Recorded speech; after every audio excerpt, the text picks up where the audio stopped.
So we had some flooding here in New York City recently, and what's interesting is that some people who had a hard time getting home told me that they thought about me because earlier in the week, I had a situation where I was in the subway and the subway car was actually underground for 2.5 hours, and FDNY fire department had to come and evacuate us. So as I was having these conversations with people, I just, reflected on the fact that, yeah, I was underground for 2.5 hours in the subway car.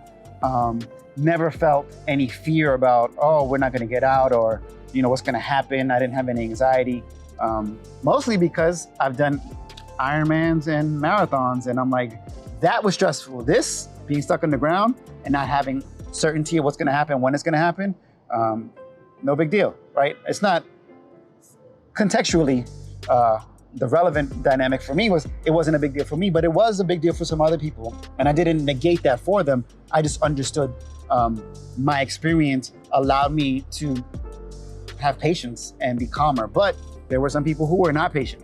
And so you see that come out in their anxiety in terms of their conversations, the roaming back and forth, the letting out that energy, which changes the room, right? So I guess you would say from a cultural perspective, they changed the culture in the room.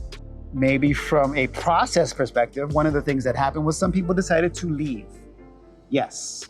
So this is what happens in New York City. You don't talk to people on the subway. You just don't. But you do when there's a crisis. 15 minutes is not a crisis. 30 minutes, a little annoyance. When you get to like 45 minutes, oh, come on. And then you just have all these natural group dynamics that take place where people really start sharing and start talking, and you're like, oh, I'm gonna remember you for the rest of my life. These are the stories, these are things that are literally being said. But some people by the 1.5-hour mark, they decided, I'm done. And so in order to deal with their emotions or deal with their lack of patience or deal with their frustration, they decided to walk out, right? So just context. Right now, this subway car was underground, underneath water, in between Manhattan and the Bronx. So they left, they decided to walk. And if you've been in New York City and been on the subway, you realize that there is a third rail that could electrocute you and you could die. But I guess they felt like that was the best choice that they could make. And so even though that's a riskier choice in the moment, emotionally, they may not have felt that. Not only was it risky for them, but it then became risky for the rest of us who were still in the subway car, because when the conductor found out that some people had left, he informed the people in the MTA, and then they shut the power down, right, for the subway car that we had. So that means we had no power, right? So that meant that we went from regular lights to emergency lights, and that we went from AC to no AC. Now it's the summertime. And so not only was it hot, it got extra hot because there was no more AC and we're underground in the middle of nowhere. Be that as it may, the people who left may have no clue ever that their choices had consequences for other people. And so those other people like myself were in a car where it was getting hotter and hotter, no water, no food. And so what are we gonna do? So we had to wait another hour before the car behind us got evacuated, and then our subway, the entire subway, one at a time, we went to the last car, and then we got evacuated one by one. And so it was a wonderful experience to actually walk on the subway underground. I've always wanted to do that, so I got that off my bucket list. But just as a reflection from a leadership dynamic, some of the choices that we make have consequences for other people, whether we understand that or not. Just because we don't see it, just because it doesn't affect us, doesn't mean that it's real. And sometimes we disingenuously, or we negate the reality for other people because it's not real to us, because it wasn't our experience. But it was real because our choices have effect for other people.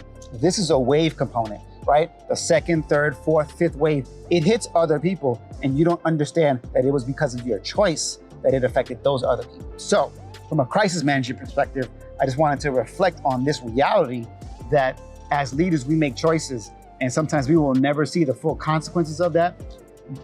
And sometimes we may never actually believe that it's real because we don't see it.